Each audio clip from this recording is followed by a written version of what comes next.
பஞ்சாப் மாநிலத்தில் ஓடும் பேருந்தில் கற்பழிக்க முயற்சி செய்தபோது அதிலிருந்து தப்பிக்க கீழே குதித்த சிறுமி பரிதாபமாக உயிரிழந்தார்.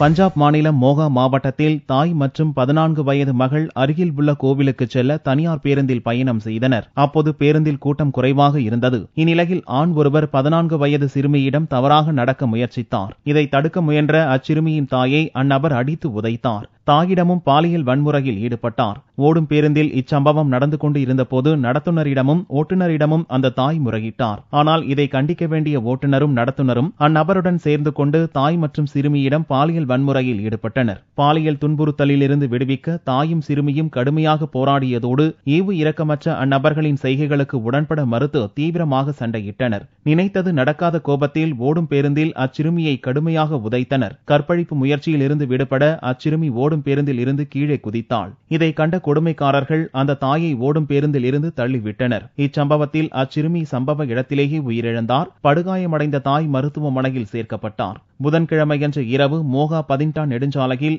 மோகா நகர் அருகில் இந்த கொடூரம் நடந்துள்ளது. பேருந்து ஓட்டுநர், நடத்துனர் மற்றும் பாலியல் பலாத்காரத்தில் ஈடுபட்டவர்கள் அனைவரும் நண்பர்கள் என்பது போலீஸ் விசாரணையில் தெரிய வந்துள்ளது. உயிரிழந்த சிறுமியின் தாய் போலீசில் புகார் அளித்துள்ளார். பஞ்சாப் போலீசார் அனைவரையும் தேடி வருகின்றனர். சம்பந்தப்பட்ட ஆர்பிட் பஸ் சர்வீஸ் நிறுவனம் பஞ்சாப் முதல்வர் பிரகாஷ் சிங் பாதலுக்கு சொந்தமானது என்றும் கூறப்படுகிறது.